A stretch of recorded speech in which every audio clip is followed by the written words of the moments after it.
नमस्कार, सत श्री अकाल, गुड मॉर्निंग सभी को। मैं राहुल राज आप सभी लोग का स्वागत करता हूं, वेलकम करता हूं। कैसे हैं आप लोग? उम्मीद करता हूं सब बेहतर होंगे और पढ़ाई लिखाई भी मस्त चल रही होगी। तो जिस तरह से वैकेंसी की बाढ़ आई हुई है, जैसा कि आप देख पा रहे हैं कि लगातार रेलवे में तो भड़ भड़ के वैकेंसी है। एएलपी हो गया या टेक्नीशियन हो गया या फिर एनटीपीसी का बात करूं तो एनटीपीसी भी हो गया।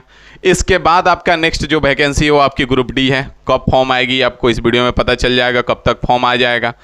और फॉर्म आ जाएगा तो कहीं ना कहीं हमारे समझ से जो टॉप लेवल पे हैं, जिनका तैयारी बहुत अच्छी चल रही है, बहुत अच्छी तैयारी करके बैठे हुए हैं, वो तो कहीं ना कहीं अभी एसएससी सीजीएल का एग्जाम चल रहा है, उसमें हाथ लेके जाएंगे, या तो सीएचएसएल में लेके जाएंगे या फिर एनटीपीसी ग्रेजुएट लेवल में लेके निकलेंगे।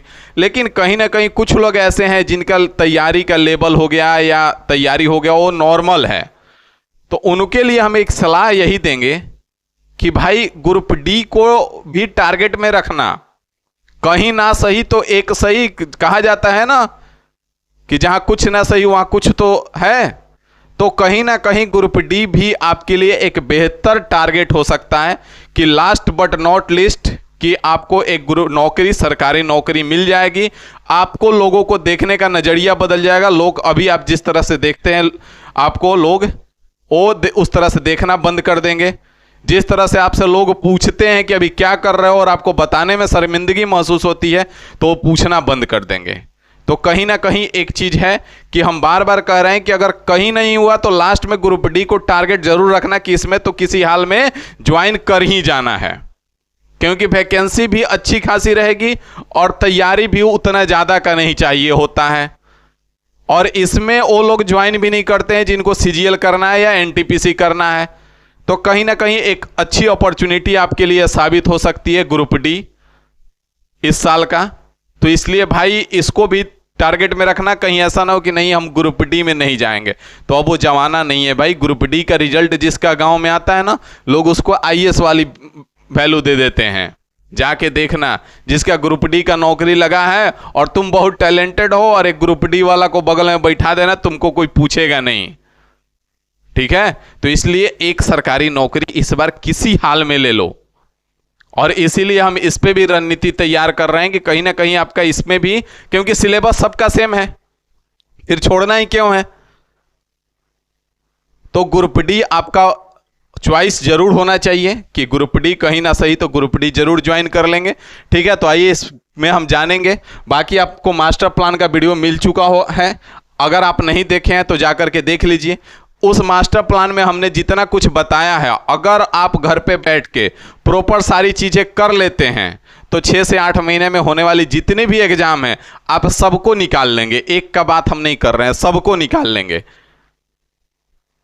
तो मास्टर प्लान का वीडियो देख लीजिएगा। बाकी मास्टर प्लान में जो चीज़ें हैं वो हम यहाँ पे थोड़ा सा आपको बता दें कि मास्टर प्लान में जो है वो हम इन एग्जाम को टारगेट करके मास्टर प्लान तैयार किए हैं। एएलपी हो गया, एनटीपीसी हो गया, ग्रुप डी हो गया, आरपीएफ हो गया, बिहार एसएससी इंटर लेवल का बात करें या बिहार पुलिस का बात करें, दरोगा का बात करें, आपकी और भी तमाम वैकेंसी है जिनमें इंग्लिश नहीं आते हैं। इन सबको हमने टारगेट करके इस मास्टर प्लान को तैयार किया है। ठीक है, जिसमें आप खुद से भी कर सकते हैं, अगर खुद से नहीं कर पा रहे हैं तो हमारे साथ भी जुड़ सकते हैं। और बाकी इसमें ये सारा चीज़ आपको होने वाला है कि जिसमें मैथ बेसिक से आपका क्लास चलेगा लाइव डेली, उसके लिए अलग से प्रैक्टिस सीट भी दिया जाएगा। सबसे बड़ा समस्या आ रहा था अभी तक आपको पढ़ने में कि क्लास में पढ़ ले रहे थे, फिर प्रैक्टिस कहाँ से करें। फिर उस जो प्रैक्टिस सीट दिया जाएगा उसका भी एक्स्ट्रा क्लास में डिस्कशन किया जाएगा। फिर रीजनिंग का भी अलग से आपको क्लास तो चलेगा ही लाइव, उसके लिए प्रैक्टिस के लिए अलग से क्वेश्चन मिलने वाला है। साथ में फिर आपका डाउट क्लास भी चलेगा अलग से। एक्स्ट्रा प्रैक्टिस सीट का डिस्कशन भी अलग से चलेगा। अगर कॉम्बो टोटल कंबाइन आप मास्टर कोर्स ज्वाइन करते हैं मास्टर प्लान, तो उसमें आपका जीके जीएस का डेली होमवर्क बेसिस पे आपको टॉपिक डिसाइडेड होगा कि इस टॉपिक को आज पढ़ना है। उस टॉपिक का डिस्कशन किया जाएगा, आपको उस टॉपिक का पीडीएफ प्रोवाइड किया जाएगा। फिर पीडीएफ के बाद डिस्कशन क्लास में उस पे सारा एमसीक्यू डिस्कस किया जाएगा। डेली करंट अफेयर का पीडीएफ दिया जाएगा, उस करंट अफेयर को डिस्कस किया जाएगा। तो तमाम चीजें हैं, जितनी भी आपकी समस्याएं हैं वो सारा मास्टर कोर्स में, मास्टर प्लान में आपका इंक्लूडेड है। या तो आप खुद से कर लीजिए, नहीं तो हमारे साथ जुड़ जाइए। अब समय टालने का नहीं रह गया है। बात समझ में आ गया? तो अगर खुद से कर सकते हो तो कर लो, नहीं कर सकते हो तो आंख बंद करके इस बार जुड़ जाओ। कोई समस्या नहीं होने वाला है। बाकी अगर आपको जुड़ने में कहीं भी दिक्कत आता है तो आपको बता दें कि इन्फिनिटी इंस्टीट्यूट डाउनलोड कर लेना है।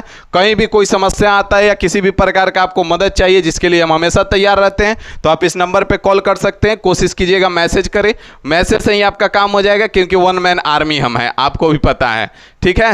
बाकी यही मास्टर प्लान है, ठीक है, जिसमें आपको हर एक चीज मिलेगा। बाकी अगर इंडिविजुअल अगर आपको समस्या आ रहा है कि केवल मैथ का हम मास्टर प्लान ज्वाइन करें या केवल रीजनिंग का मास्टर प्लान ज्वाइन करें या फिर केवल जीके जीएस का ज्वाइन करें, तो उसका भी मास्टर प्लान रेडी हो चुका है। आप इन्फिनिटी इंस्टीट्यूट एप्लीकेशन डाउनलोड करके ज्वाइन कर सकते हैं। बाकी हम चलते हैं ग्रुप डी के सिलेबस और फॉर्म की जानकारी पे कि कब आने वाला है और क्या है।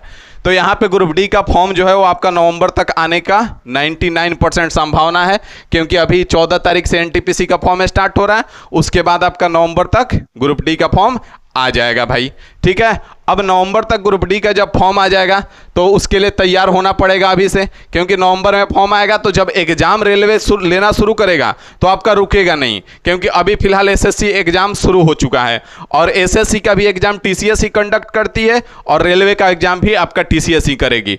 तो अभी फिलहाल आपका नवंबर तक शेड्यूल है एसएससी का एग्जाम।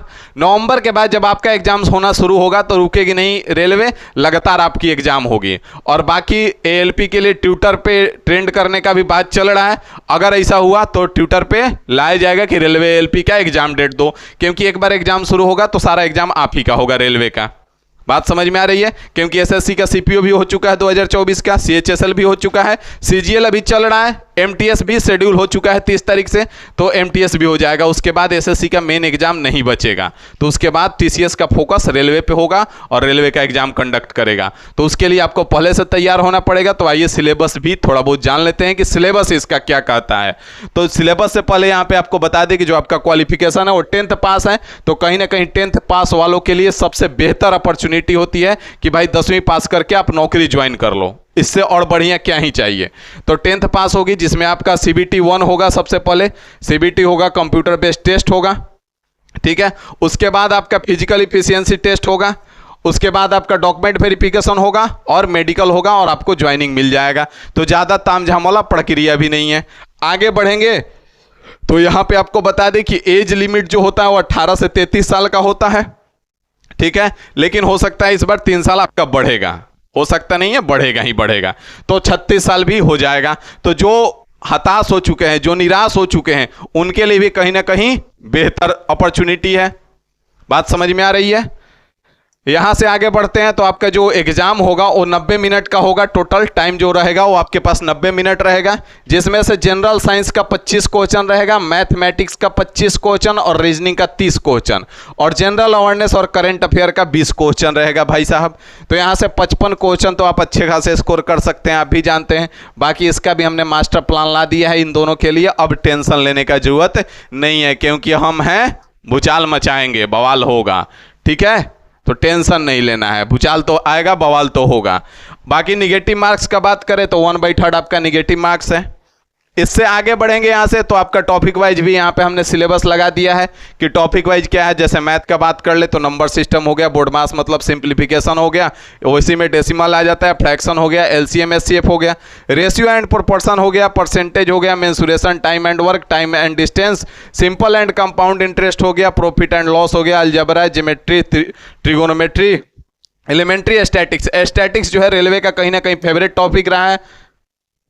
इस चैनल पे हमने पूरी तरह से पढ़ाया भी है स्टैटिक्स का वीडियो अवेलेबल है। स्क्वायर रूट हो गया, एज हो गया, आपका कैलकुलेशन हो गया, कैलेंडर क्लॉक हो गया, पाइप्स एंड सर्टन हो गया। तो कहीं कैलेंडर का क्वेश्चन रीजनिंग में आ जाता है तो कहीं मैथ में देखने को मिलेगा, बाकी कोई डिफरेंस नहीं रहता है, दोनों में सेम रहता है। उसी प्रकार से यहाँ पे रीजनिंग का आप सिलेबस देख पाएंगे। अगर स्क्रीनशॉट लेना चाहें तो आप स्क्रीनशॉट ले सकते हैं, या फिर अगर आपको पीडीएफ चाहिए तो आप टेलीग्राम ग्रुप या टेलीग्राम चैनल ज्वाइन कर सकते हैं, जिसका लिंक आपको डिस्क्रिप्शन में मिल जाएगा। यहां से जनरल साइंस का भी जो सिलेबस है वो आपका फिजिक्स, केमिस्ट्री और बायो जो हो जाएगा 10th स्टैंडर्ड तक पूछा जाता है, तो ये भी सारा क्लियर हो जाएगा। और जनरल अवेयरनेस हो गया। बाकी उसके बाद जो आपका प्रक्रिया होगा फिजिकल, उसमें 35 kg उठा करके 100 मीटर जाना रहता है 2 मिनट में मेल कैंडिडेट को, और फीमेल कैंडिडेट को 20 kg उठा करके 100 मीटर जाना रहता है 2 मिनट में। उसके बाद आपका जो मेल कैंडिडेट हैं उनको 1000 मीटर मतलब 1 किलोमीटर का रनिंग 4 मिनट 15 सेकंड में करना होता है, जो बड़ी बात नहीं है। और जो फीमेल कैंडिडेट है उनको 1000 मीटर का रनिंग 5 मिनट 40 सेकंड में करना होता है। तो ये भी बहुत ज़्यादा नहीं है, आसान है।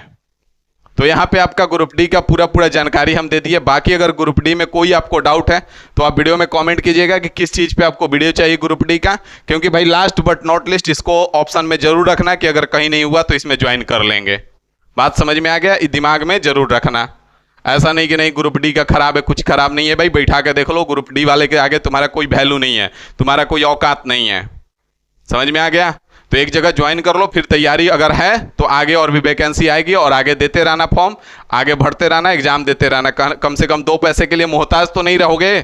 कम से कम घर वाले वो सुनाएंगे नहीं ना, रिश्तेदार फोन करके पूछेंगे नहीं ना कि बेटा कब तक तैयारी करोगे। तो इसलिए लास्ट बट नॉट लिस्ट इसको ऑप्शन में जरूर रखिएगा। बाकी मिलते हैं अगले वीडियो में नई जानकारी के साथ। और आप लोग का जो क्लास है वो भी 2-3 दिन के अंदर अब शुरू होने वाला है, तो तैयार हो जाइए जबरदस्त तरीके से, ठीक है ना। मिलते हैं अगले वीडियो में, अभी के लिए इतना ही रखते हैं। Thank you.